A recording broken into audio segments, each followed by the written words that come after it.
A paz do Senhor, meus irmãos. Estamos mais uma vez aqui pelo CTA DALP, Centro de Teologia das Assembleias de Deus de Abreu e Lima, no curso básico de Teologia, na disciplina de Novo Testamento, síntese do Novo Testamento. Hoje estaremos falando sobre a primeira epístola de Pedro. O tema dessa epístola é a esperança em meio ao sofrimento. Lembrando que Pedro escreveu no auge da perseguição do imperador Nero contra os cristãos, né? E Pedro, a escrita dessa carta é atribuída a Pedro com a ajuda de Silvano ou Silas, está lá no capítulo 5, verso 12 da primeira carta de Pedro, e é destinada aos estrangeiros dispersos nas igrejas da Ásia Menor. A Ásia Menor é a atual Turquia, né? E assim há uma referência àqueles cristãos de Pentecostes que se converteram na época em que Pedro falou, no dia de Pentecostes, e se espalharam pela Ásia Menor e por todo o mundo da época.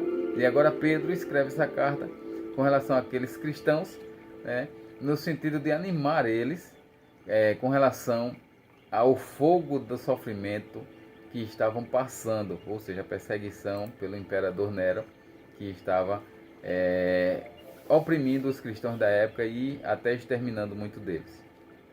No capítulo 1 de 1 Pedro, tem a saudação de Pedro e a ação de graça pela esperança da salvação futura, pela ressurreição de Jesus, que nos preparou herança incorruptível no céu. Mas que no tempo da carta, os cristãos estavam sendo provados, tal qual o ouro é provado no fogo, sendo a fé desses cristãos muito valiosa e que geraria salvação, louvor e honra no dia do julgamento por Cristo, ou seja, o galardão. A salvação profetizada pelos profetas, mas que agora era revelada através de Cristo e seu Evangelho. Então, Pedro ele louva a Deus por isso e desde já recomenda os irmãos a serem fiéis diante da provação de sua fé, tal qual o ouro é provado no fogo. No mesmo capítulo 1, verso 13 em diante, Pedro exorta aqueles cristãos a perseverarem na santidade em toda maneira de viver, tal qual o Senhor é santo.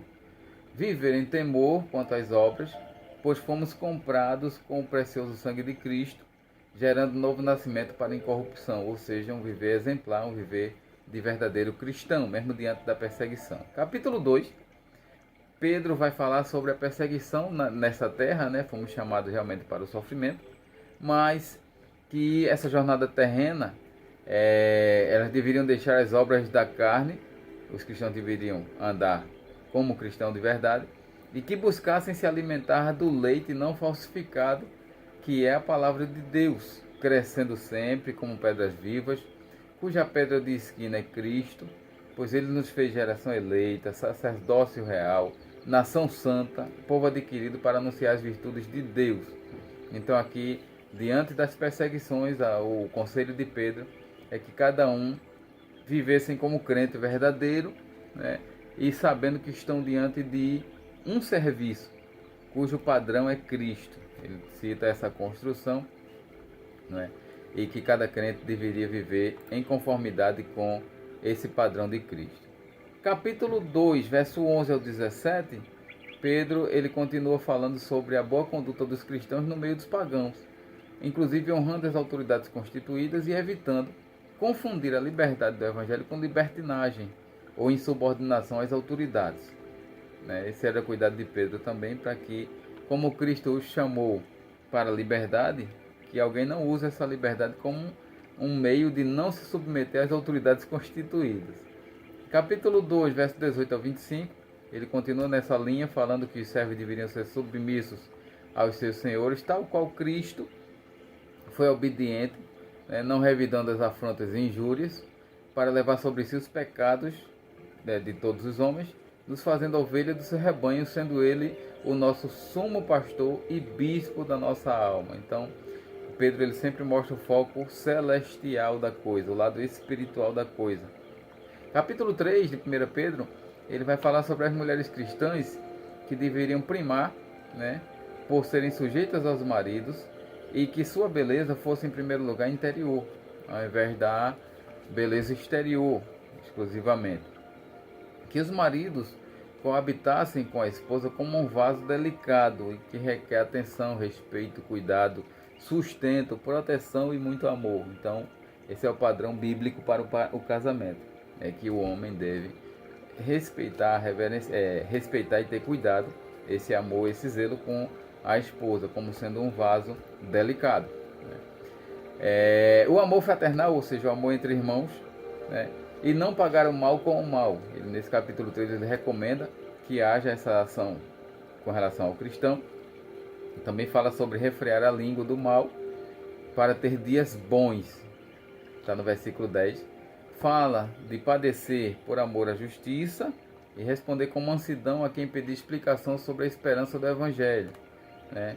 Quando Pedro ele cita aqui que Jesus foi e pregou aos espíritos em prisão nos dias de Noé, está no versículo 19 e 20 do capítulo 3, não está falando de uma segunda oportunidade para aqueles que morreram, mas está se falando que o Espírito de Cristo, ou seja, a essência do Evangelho, uma salvação para a humanidade, ela foi pregada em tempos passados pelos profetas, inclusive pelo próprio Noé, né? Que ele foi ungido para pregar arrependimento antes do dilúvio. Então, o julgamento das pessoas com relação à aceitação das coisas de Deus, ela vai desde o primeiro homem até o último homem, no dia do juízo.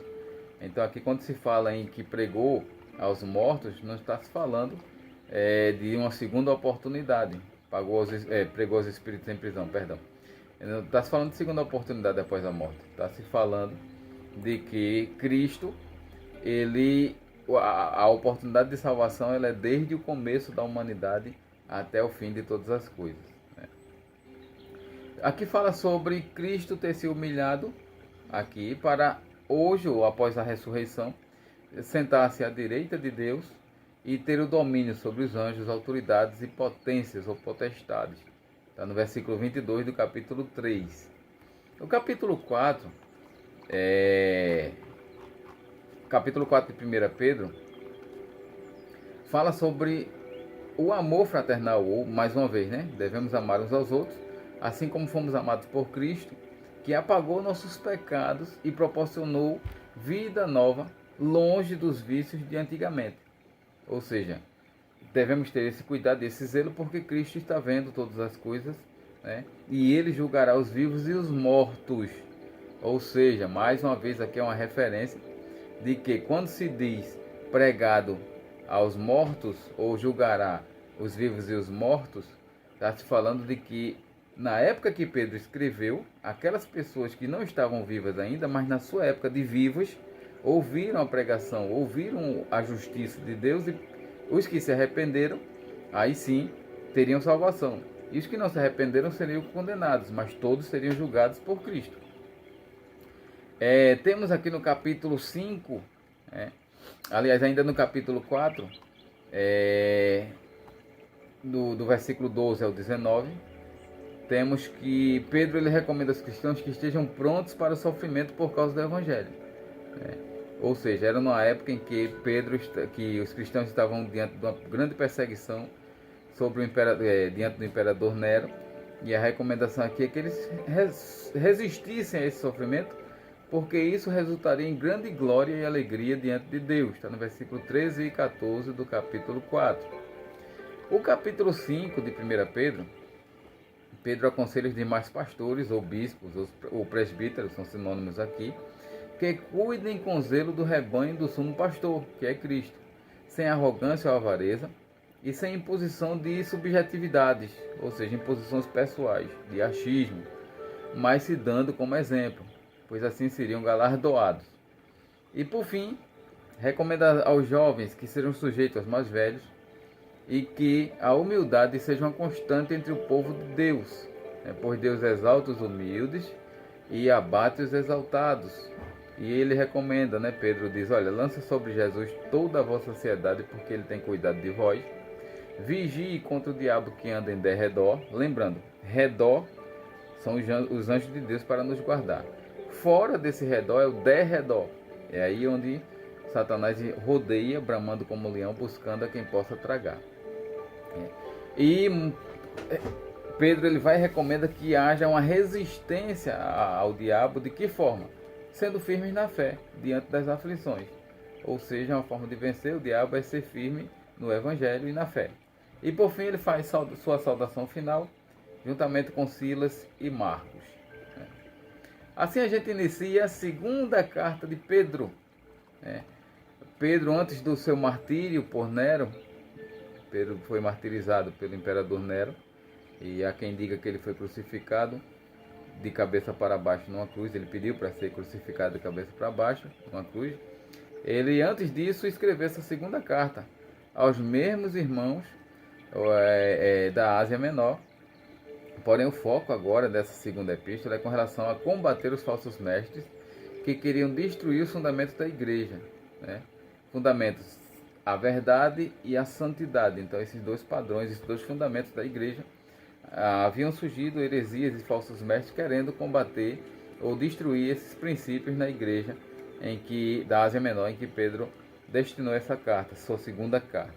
No capítulo 1 de 2 Pedro, temos a saudação e a identificação de Pedro, e fala que pelo conhecimento de Cristo, fomos participantes da natureza divina e livrados da corrupção e da concupiscência do mundo. E por esse conhecimento devemos ser diligentes e virtuosos em boas obras. Ou seja, Pedro está sempre focando aqui, olha, vocês já conhecem a verdade, vocês já sentem essa verdade.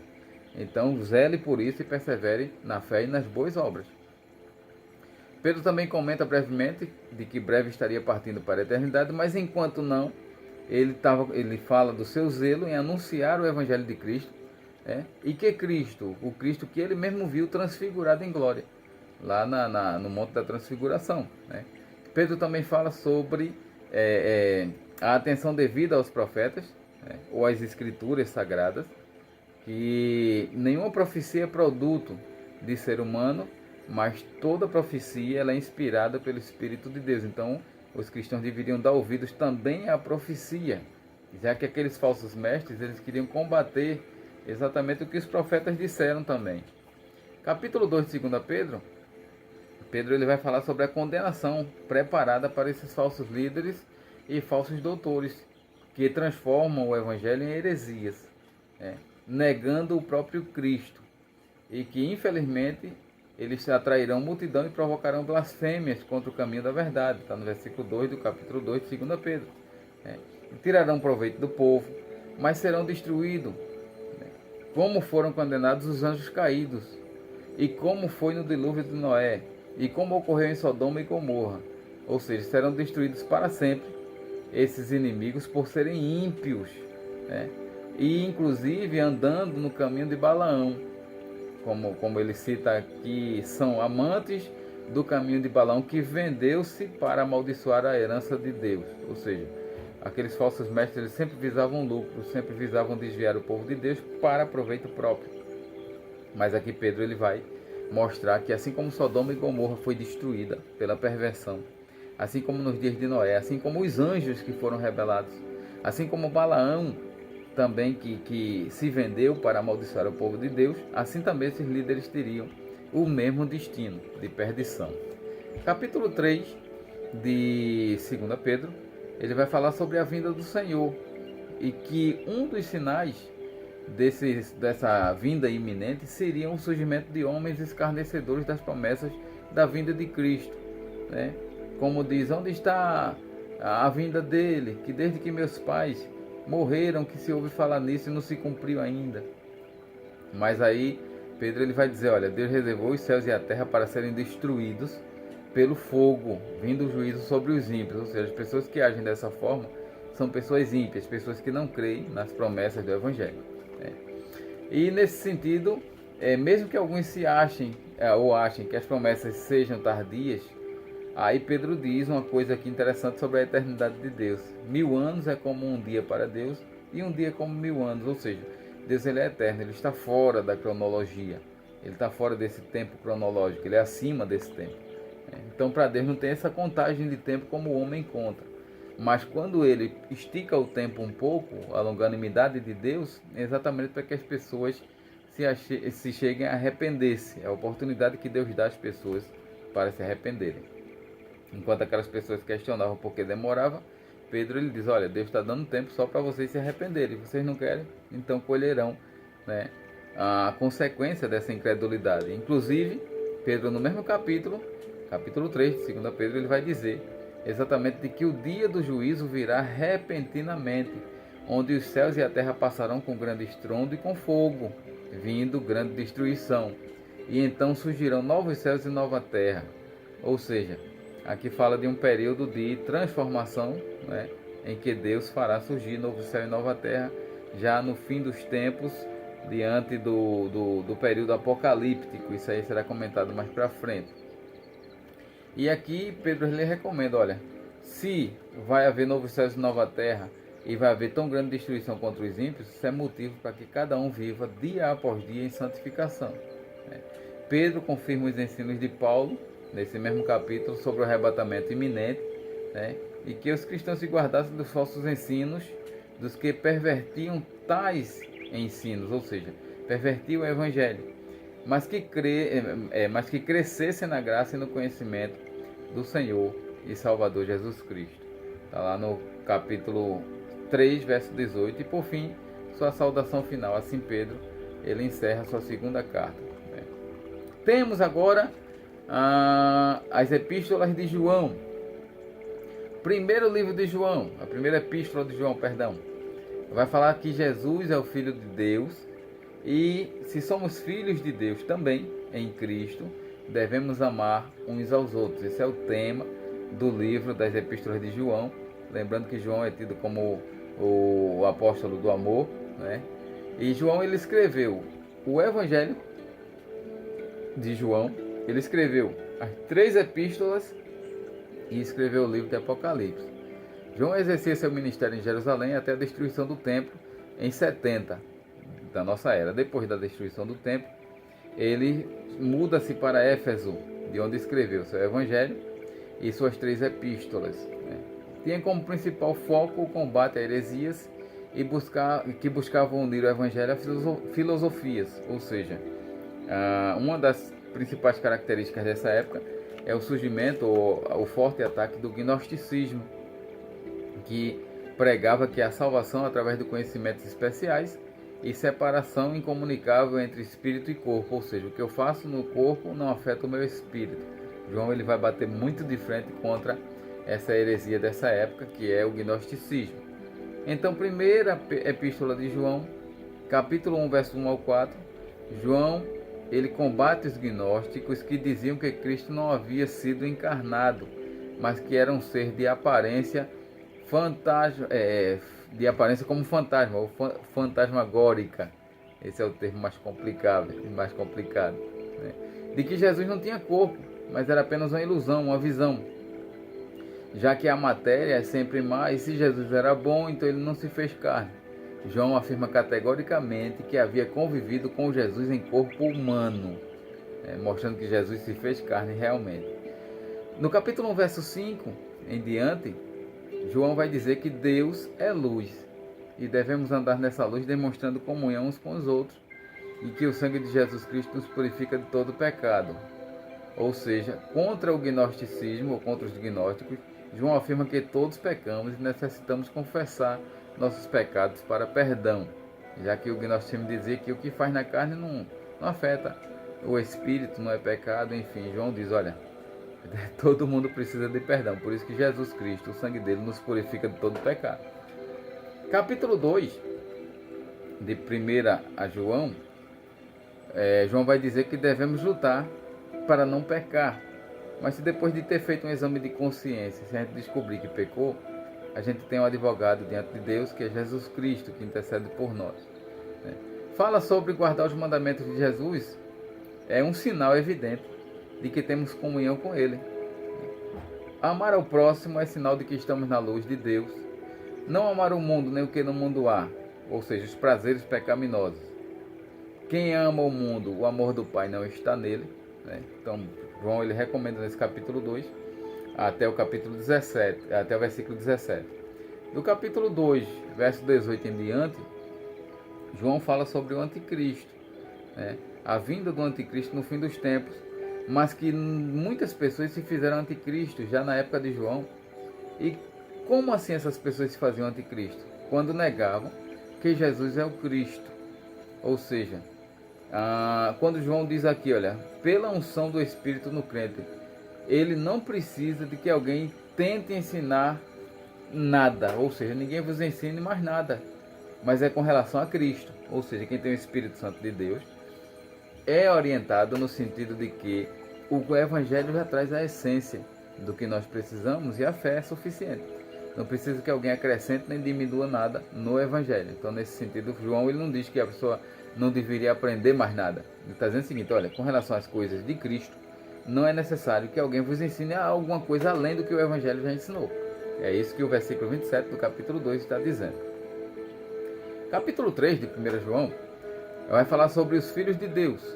Ora, somos odiados pelo mundo, pois Cristo também foi odiado. Mas mediante a santificação seremos semelhantes a Ele, a Cristo. Qualquer que é nascido de Deus não comete pecado. Ou seja, isso no versículo 9, é a essência desse capítulo 3 até o versículo 9. Quando diz que não comete pecado, está se falando exatamente de que não procura pecar com dolo, porque teme a Deus, porque ama a Cristo. Então, nesse sentido, não é que a pessoa nunca mais cometa pecado daqui para frente. É que ele busca lutar contra o pecado. Então ele não peca no sentido de ter dolo para pecar, como o ímpio faz deliberadamente. Ele quer pecar e peca. Também nesse capítulo 3 há um ensino forte sobre amar ao próximo e buscar ser justo. Quem não ama seu irmão é homicida. João vai dizer isso. E por que é homicida? Porque quem não ama tem um desejo maligno interior contra o irmão, que é a característica do diabo, que só quer o mal para as pessoas. Então por isso que João ele diz: olha, se você não ama seu irmão, você é homicida, ou seja, desejo interior dentro de você é para a destruição do seu irmão. Capítulo 4 de 1 João vai falar sobre os falsos profetas. Qualquer profecia que põe em dúvida a humanidade de Cristo, tipo a teoria ou a filosofia do gnosticismo, era a ação do espírito do anticristo. O versículo 7 do capítulo 4 vai falar que Deus é amor e por isso devemos amar a Deus e aos nossos irmãos. Jesus nos amou e se entregou por nossos pecados, por isso devemos mostrar novo nascimento através do amor ao próximo. Do contrário, seremos mentirosos. 1 João 4, 7 e 8 vai falar exatamente sobre isso. Amados, vamos amar uns aos outros, pois o amor é de Deus. Todo aquele que ama é nascido de Deus e conhece a Deus. Quem não ama a Deus, quem não ama não conhece a Deus, porque Deus é amor, e aí assim por diante. Tá? O capítulo do amor é o capítulo 4 de 1 João. Capítulo 5 vai falar que quem ama a Deus vence o mundo através da fé em Cristo. Versículo 7 do capítulo 5 vai falar sobre 3 que testificam no céu. E versículo 8 vai falar sobre 3 que testificam na terra. Então, os que testificam no céu são 3, quais sejam o Pai, que é Deus, a Palavra, que é Jesus, o Verbo, e o Espírito Santo, tendo os 3 a mesma essência de uma única divindade, ou seja, um único Deus subsistente em 3 pessoas distintas. Eles 3 testificam, com relação ao Cristo, com relação ao Evangelho, com relação às coisas de Deus, à realidade do céu. E são 3 os que testificam na terra, quais sejam o Espírito, e quando ele testifica, é quando ele desceu sobre Jesus no batismo em águas, e quando desceu para a igreja primitiva e para a igreja dali para frente em Pentecostes. Segundo testemunho da terra é a água, referente ao início do ministério de Jesus após o batismo em água, com muitas operações de milagres e maravilhas. E por fim o terceiro elemento que testifica na terra, que é o sangue, ou seja, a morte de Cristo na cruz do Calvário para perdão da humanidade. E nesse sentido os 3 testificam de que por isso devemos crer em Jesus. Capítulo 5 de 1 João, verso 14 em diante, vai falar sobre a eficácia da oração, inclusive a oração para perdão de pecados. Aí ele cita que há pecados cometidos para a morte. Para esses eu digo que não orem, mas aqueles que não são cometidos para a morte, para esses se orem. Ou seja, quando ele fala nesse sentido de pecados para a morte, está se falando em pecados cometidos deliberadamente que redundaram em blasfêmia contra o Espírito Santo. Isso com relação aos nossos dias. Pecado contra o Espírito Santo não tem perdão, são pecados para a morte. E na época da lei, pecados para a morte é aqueles pecados que a lei dizia que alguém deveria ser apedrejado quando cometessem tais pecados. Então, com relação ao Antigo Testamento, pecados para a morte eram pecados que a lei determinava a morte de quem cometesse. Pecados para a morte no Novo Testamento são pecados imperdoáveis, quais sejam blasfêmia contra o Espírito Santo. Assim a gente encerra a primeira epístola de João. Segunda epístola de João vai falar sobre a cautela contra os falsos mestres. É uma epístola que só tem 13 versículos, né? É uma breve carta e que João se identifica como o presbítero, ou seja, no singular. Até porque nessa época só João, como apóstolo, estava vivo. Os demais já tinham sido martirizados.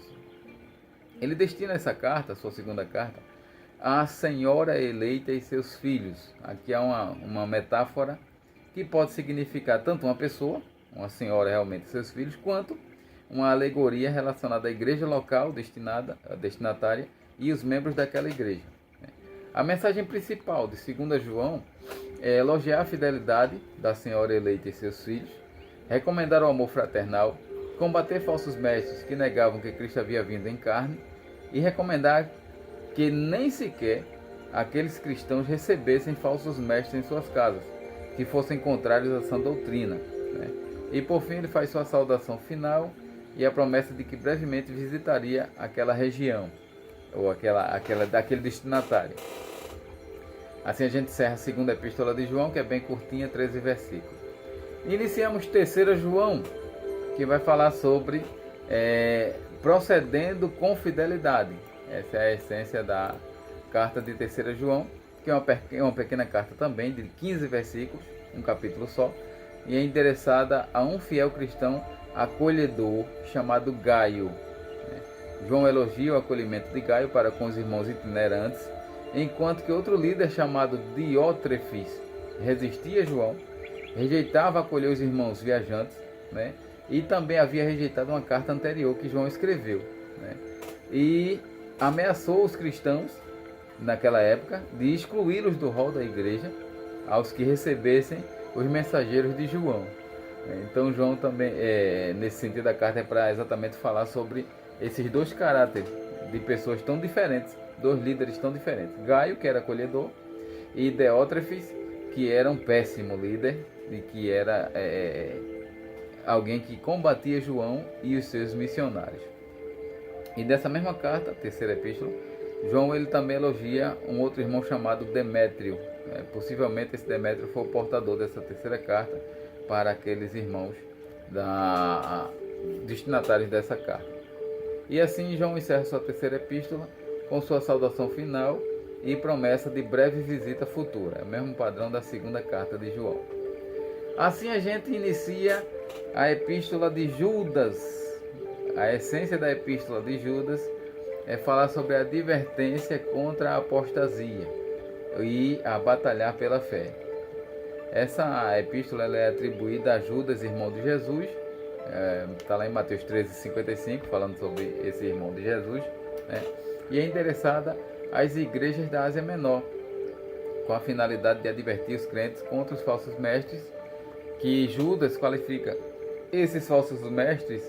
É uma carta bem curtinha, mas diz muito sobre falsos líderes, que eram homens ímpios, versículo 4, transformam a graça de Deus em libertinagem, verso 4, negam Jesus Cristo, verso 4, entregam-se à imoralidade sexual como Sodoma, verso 7. Estes sonhadores contaminam o próprio corpo, verso 8. Como animais irracionais se corrompem, está no verso 10. São rochas submersas nas festas do amor ou festas da libertinagem, está no versículo 12.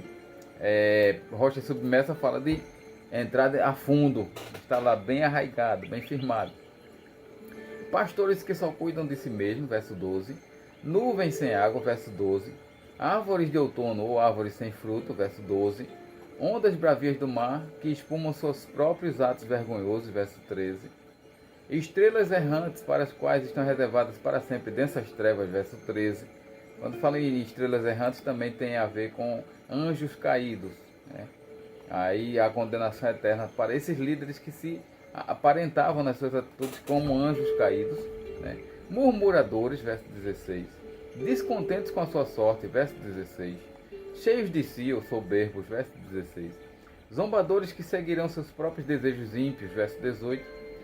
Não têm o Espírito de Deus, verso 19. Adulam os outros por interesse, verso 16. são os que causam divisão entre os irmãos, verso 19. Aqui Judas ele vai falar sobre a disputa entre o arcanjo Miguel e o diabo pelo corpo de Moisés, e é provável que ele tenha citado algum escrito da sua época não canônico, ou seja, não entrou na Bíblia, mas algum escrito da sua época que fala sobre essa disputa. E Flávio Josefo, ele fala sobre que Deus escondeu o corpo de Moisés para que evitasse a idolatria do povo de Israel com relação ao corpo de Moisés. Também Judas fala sobre a profecia de Enoque. É provável que ele também esteja se referindo a algum escrito de sua época que atribuía a Enoque uma pregação sobre a vinda do Senhor. Então, Judas cita esses dois escritos da sua época. Não temos esses livros canonizados na Bíblia, mas tem a citação de Judas por essa parte, ou essa essência desses ditos ou escritos da sua época. E por fim, Judas dá conselhos sobre a fidelidade, a caridade, a santificação para a vida eterna e faz sua saudação final, assim encerrando sua epístola de Judas. Amém? Assim a gente encerra esse vídeo e no próximo vídeo estaremos dando seguimento a esse curso básico de teologia na disciplina de síntese do Novo Testamento. Que Deus nos abençoe sempre.